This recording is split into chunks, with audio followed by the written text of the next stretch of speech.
let's do this moment. We had been running around like crazy, planning, building, painting, and getting support from everybody in the community. It was more of a, it's happening. Let's open the doors, let's let the kids in and check it out. Like it was. I just remember getting here in the morning and thinking, are we really ready for this? If you had seen the museum the day before, you would have thought maybe we could have opened in another month, but we were opening that day and we were extremely busy.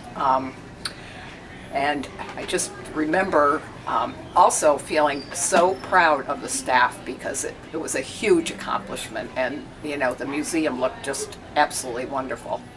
6 years ago, time goes by so quickly.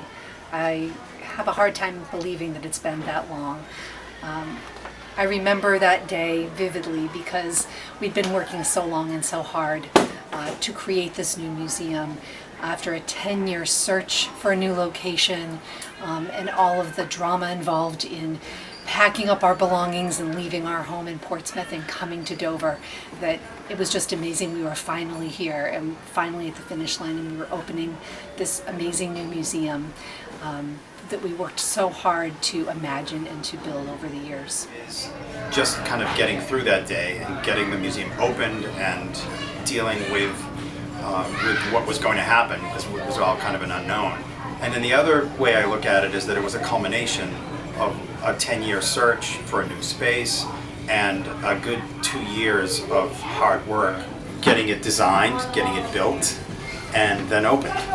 So it was two different things. One was a culmination, and then one was just everybody's coming in the door, what do we do now? So 6 years ago today, the Children's Museum opened their doors in Dover. What a day. We were all running around like our hair was on fire. We had a lot of colorful t-shirts on because we had new Children's Museum t-shirts to wear. And we were still learning where everything was in the building, to be honest. So it was a day of excitement and a little bit of trepidation. We had some adorable children, some of them offspring of our staff, to cut the ribbon. I remember feeling so excited that the project was completed. We'd all worked so hard as a team to make it a reality, and I remember being so proud of the hard work that we all had done, and also that this was a space that was now accessible for everyone, and that was really important in the design and the building here at the museum, and just watching the faces of the families when they walked in that first day and saw with delight what we had created.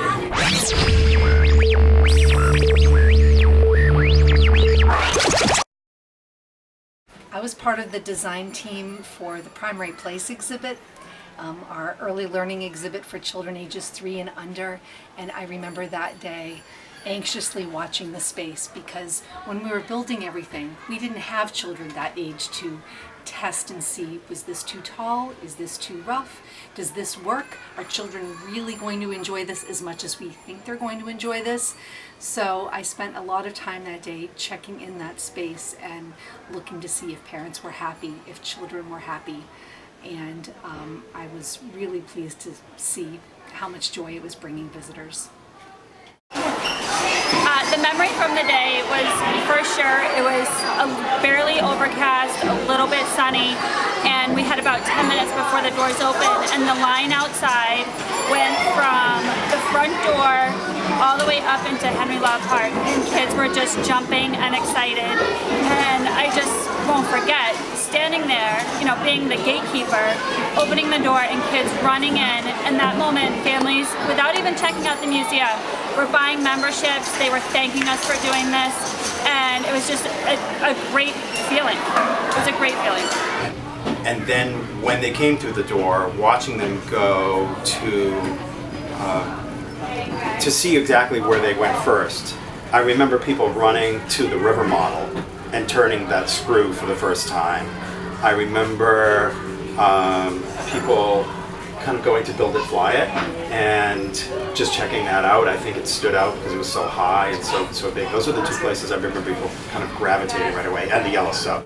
the icon of the yellow submarine is such an important part of who we are, our identity.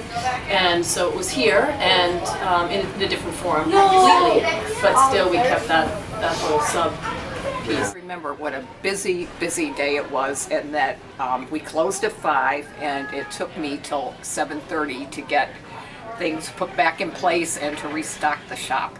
As it began to rain, we realized we had no mats. We had no doormats. We had no mats on the floor. So we sent a brand new employee to Home Depot to buy mats for us, and he looked like a deer in the headlights. He walked in the door, we sent him back out again because we realized we hadn't thought about that. I remember there was such a sense of team in the whole project, from when we first started planning and designing to all through the construction and building. And that day we were an exceptional team. Everything was now down to the last few seconds. And when that door opened, we worked so smoothly together and so well, and it was exciting. It was a little scary just as we opened the door, but it was really thrilling. Really, we just were warmed because we felt so welcomed by Dover. The local pizza place, Riverbend Cafe, brought us pizza that day for lunch, which was a godsend because we were starving. We were running around so much we hadn't even thought about taking breaks, and we just felt like, okay, we've been accepted as part of the community. This is a great place. It made the day really feel like a big success, aside from the many, many hundreds of people that came to the front doors. And it hasn't changed since. We're really part of the community now, and we're loving it. I remember our director of exhibits standing up stairs and just looking at it and just being overwhelmed with the number of people and the way everybody was using the exhibits. I remember. Yeah, and I think there was a sense of pride. We all had a strong sense of pride. We did. About the project and how well it. I can remember a visitor actually saying to us, "You must be so proud of this place," and we really were. I think at that moment, I don't know if we were really consciously thinking of that, but as soon as we thought about it, we had a great sense of pride in what we had done, and it was very exciting, hugely exciting.